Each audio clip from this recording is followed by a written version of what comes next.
Good morning to all of you. I hope कि पढ़ाई हो रही होगी आप लोगों की अच्छे से। आज मैं संदीप सिंह आप लोगों के सामने पुष्पी पौधों में लैंगिक जनन अर्थात sexual reproduction in flowering plants का अगला भाग लेकर पुनः उपस्थित हुआ हूँ। इसके पहले हम लोग परागण की क्रिया की बात कर रहे थे। बात हुई थी हम लोगों की कि परागण की क्रिया दो प्रकार की होती है, एक स्वपरागण होता है और दूसरा परपरागण होता है। हम लोगों ने बात किया था कि परपरागण और स्वपरागण की जो क्रिया है इसके लिए पौधों में कुछ युक्तियां पाई जाती हैं। इन युक्तियों में जो स्वपरागण की जो युक्तियां हैं इसके बारे में हम लोगों ने बात किया किए थे कि जैसे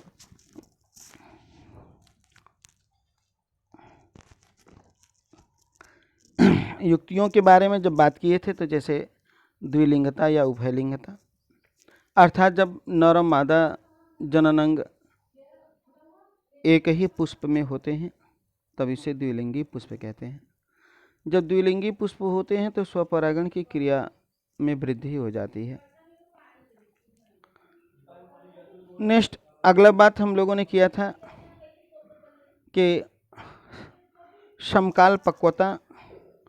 समकाल पक्वता में भी हम लोगों ने बात किया था कि जब नर और मादा जननांग एक ही पुष्प में हो और एक साथ मैच्योर माने परिपक्व हो तब स्वपरागण की क्रिया की जो संभावना है ये बढ़ जाता है। इसके अलावा भी हम लोगों ने निम्नलिखित पुष्प की बात किए थे कि निम्नलिखित पुष्प वे होते हैं जो खिलते नहीं हैं। नरमादा जननांग एक ही पुष्प में होते हैं, पर जो नर युग्मक का परागकोश है, जो नर जननांग का परागकोश है, वो फटकर अपना परागकण मादा जननांग पे बिखेर देता है। ये सारी विधियां थीं जिनके कारण पौधों में स्वपरागण की क्रिया में वृद्धि होती है। टुडे आई विल स्टार्ट, आज हम लोग बात करेंगे स्वपरागण से लाभ के बारे में बात करेंगे। इंग्लिश में बोलते हैं एडवांटेज ऑफ सेल्फ पॉलिनेशन। इसी के बारे में बात करेंगे हम लोग। पहला बात करेंगे कि जिन पौधों में स्वपरागण का होना निश्चित होता है, जिन पौधों में स्वपरागण की क्रिया होती है, ऐसे पौधे या जो पुष्प हैं वो दूसरे पुष्पों पर निर्भर नहीं रहते हैं, क्योंकि एक ही पुष्प में नर और एक ही पुष्प में मादा युग्मक होते हैं। इसलिए दूसरे माध्यम की किसी माध्यम की उनको आवश्यकता या किसी दूसरे पुष्प की आवश्यकता नहीं होती है। जब नर युग्मक और मादा युग्मक एक ही जगह होते हैं तब ऐसी स्थिति में इनका होना सुनिश्चित होता है,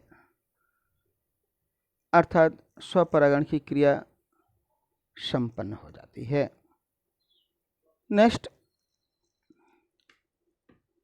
ये जो स्वपरागित पुष्प हैं, स्वपरागित पुष्पों को रंग, सुगंध, मधु आदि उत्पन्न करने की आवश्यकता नहीं होती है, जबकि परपरागित पुष्पों में इसकी आवश्यकता होती है। क्यों?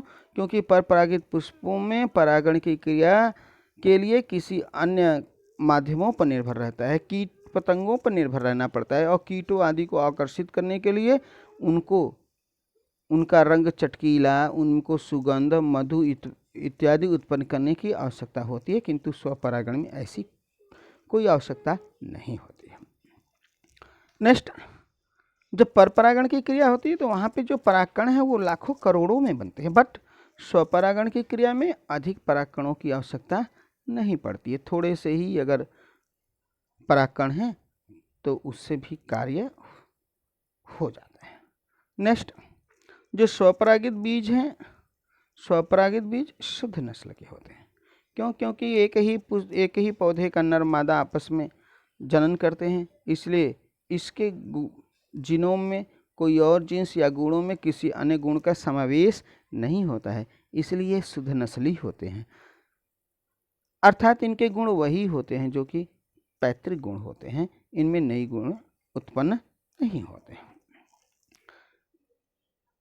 बात हम लोगों की हो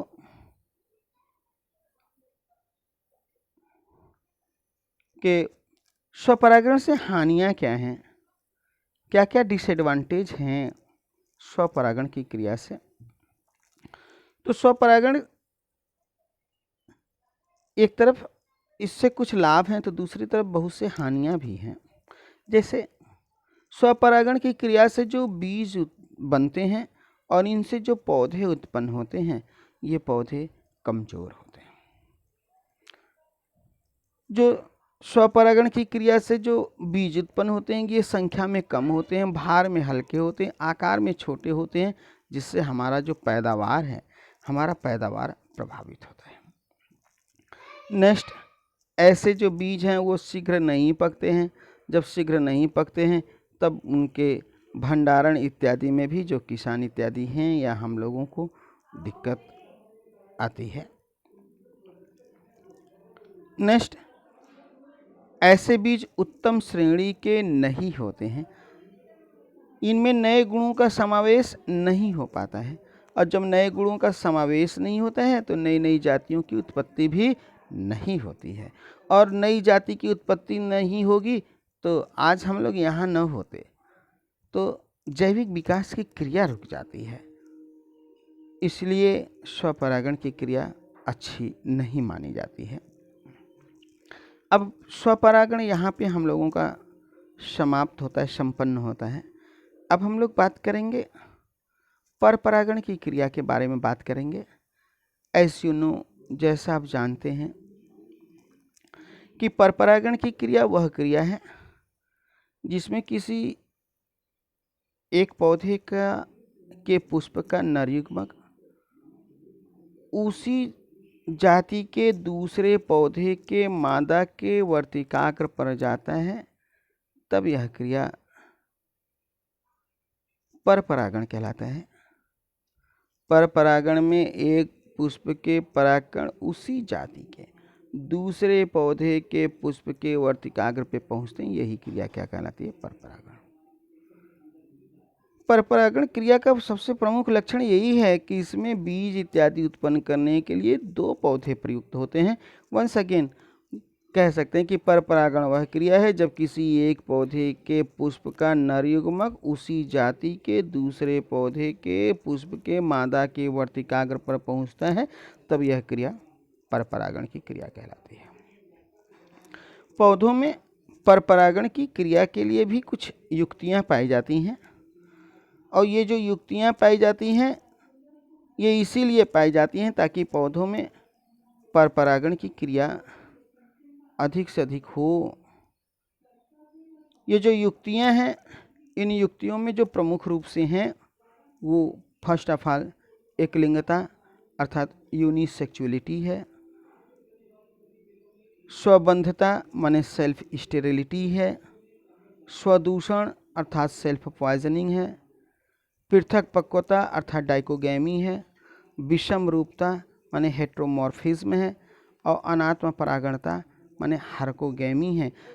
ये विधियां हैं जिनके द्वारा पौधे में परपरागण की क्रिया अधिक होती है।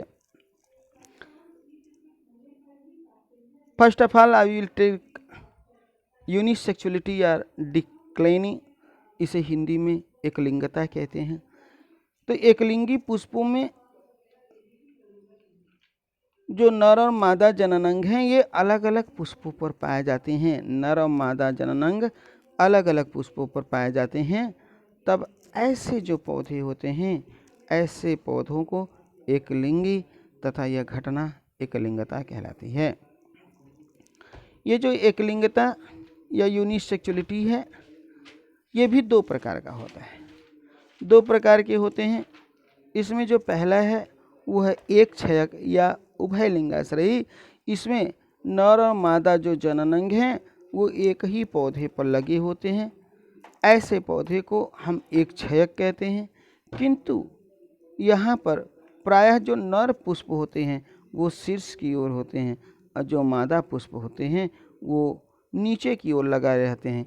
इसलिए इनमें नर और मादा पुष्प में दूरी बढ़ जाती है, जिससे स्वपरागण की जो संभावना है वो कम हो जाती है। एक पूर्ण रूप से समाप्त नहीं, लेकिन कम अवश्य हो जाती है। अर्थात पर परागण की क्रिया की जो संभावना है ये इसमें वृद्धि हो जाती है। फॉर एग्जाम्पल लौकी, कद्दू, खीरा, मक्की, अरंडी, एरम एक्सेट्रा। नेक्स्ट, द्विच्छेयक या उभयलिंगाश्रयी। द्विच्छेयक या उभयलिंगाश्रयी वे पौधे होते हैं, वे पुष्प होते हैं जो अलग अलग पौधों पर, जिनमें नर और मादा पुष्प अलग अलग पौधों पर पाए जाते हैं, उन्हें हम द्विच्छेयक या उभयलिंगाश्रयी कहते हैं। अर्थात इसमें जो नर और मादा पुष्प होते हैं वो अलग अलग पौधों पर पाए जाते हैं, जिससे पर परागण की क्रिया में वृद्धि होती है। फॉर एग्जाम्पल पपीता, शहतूत एक्सेट्रा, भांग, इनमें सदैव पर परागण की ही क्रिया होती है, स्वपरागण की इसमें संभावना नहीं होती है।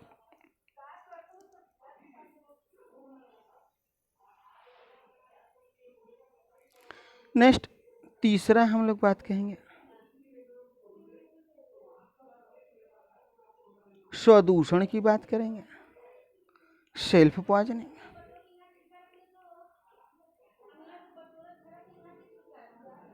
कुछ पौधे जैसे आर्किड,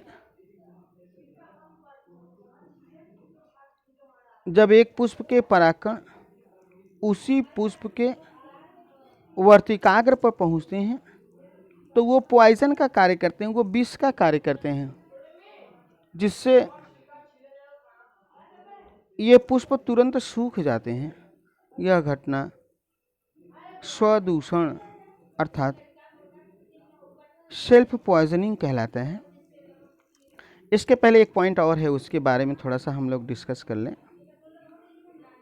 स्वबंधता, जब एक पुष्प का निषेचन उसके ही परागकणों द्वारा न हो तब इसे स्वबंधता कहते हैं, जैसे झुमक लता, आलू, तंबाकू इत्यादि।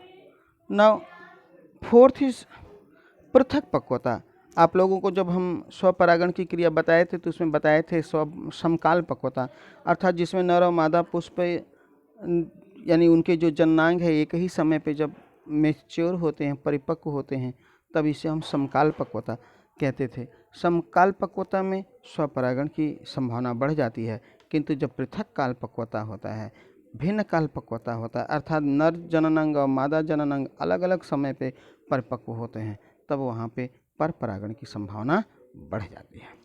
ये जो पृथक पक्वता है या भिन्न काल पक्वता, ये भी दो प्रकार के होते हैं। एक होता है पूर्व पुम पक्वता, जिसे इंग्लिश में प्रोटोएंड्री कहते हैं, और दूसरा होता है पूर्व स्त्री पक्वता, जिसे हम लोग इंग्लिश में प्रोटोगाइनी कहते हैं। पहला हम लोग लेंगे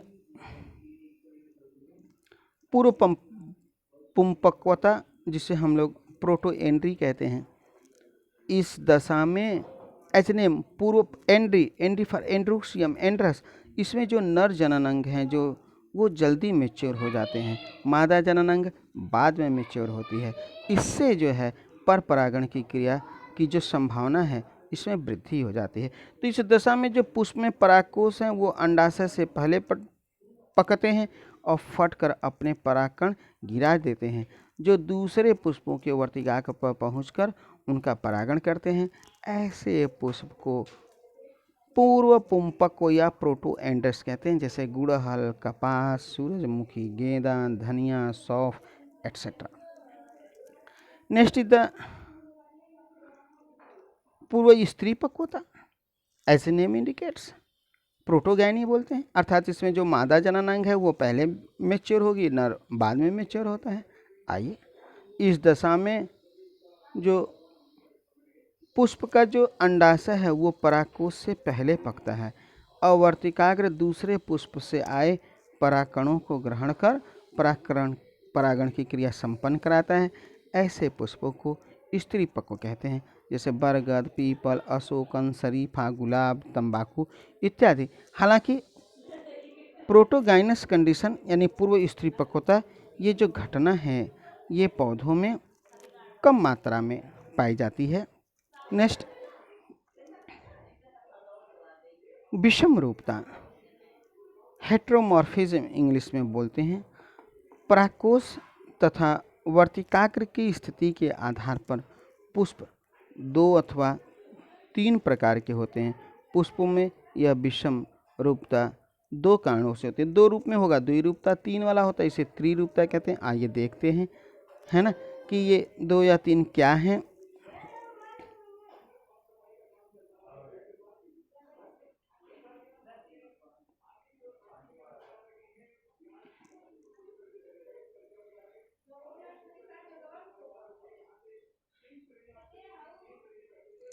तो पहला है विषम परागकोष्ठता। जब विभिन्न पुष्पों के पुंकेसर भिन्न भिन्न लंबाई के हों तब इसे विषम परागकोष्ठता कहते हैं। नेक्स्ट इज द विषम वर्तिकात्व। जब विभिन्न पुष्पों के वर्तिकाग्र अलग अलग लंबाई के हों, जैसे द्विरूपता, प्राइमरोज, अलसी, कुटू इत्यादि। त्रिरूपता जैसे खट्टी बुट्टी, Lythrum etcetera. Number next and last, that is the herkogamy या अनात्म परागणता। हर्कोगैमी या अनात्म परागणता क्या होता है?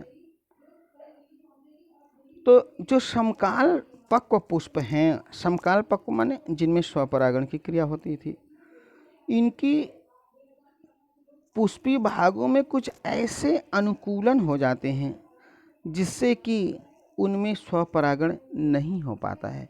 यही घटना, इसी दशा को अनात्म परागणता कहते हैं। समकाल पुष्प यानी द्विलिंगी हैं, नर मादा दोनों हैं, समकाल पक्व हैं। समकाल पक्व माने नर और मादा जननांग एक ही समय पे परिपक्व हो रहा है। अब ऐसी स्थिति में वहाँ पे स्वपरागण की क्रिया की संभावना बढ़ रही है, लेकिन कुछ ऐसे अनुकूलन हो जाते हैं जिससे इनमें स्वपरागण की क्रिया नहीं होती है। यह अनुकूलन क्या क्या हो सकता है? तो ये अनुकूलन निम्न है, आप देखिए। पहला, नर तथा मादा जननांग एक दूसरे से कुछ दूरी पर स्थित हो।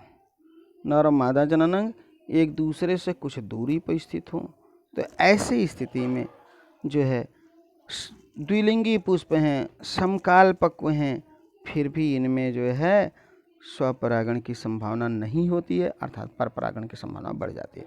सेकेंड, परागकोश दलपुंज नलिका के भीतर घुसे हो तथा वर्तिका बाहर निकली हो। जब वर्तिका बाहर निकली होती है, परागकोश अंदर घुसे होते हैं, तो भी स्वपरागण की क्रिया की संभावना कम हो जाती है और परागण की क्रिया की संभावना में, परपरागण की क्रिया की संभावना में वृद्धि होती है। अगला, परागकोश बाहर निकले हों तथा वर्तिका अंदर घुसी हो, ऐसी स्थिति में भी परपरागण की क्रिया होती है। नेक्स्ट, परागकोश दलों या दलाभ वर्तिका द्वारा ढके हो, जैसे आइरिस में, तो भी इनमें जो है परपरागण की क्रिया ही होती है। Next last,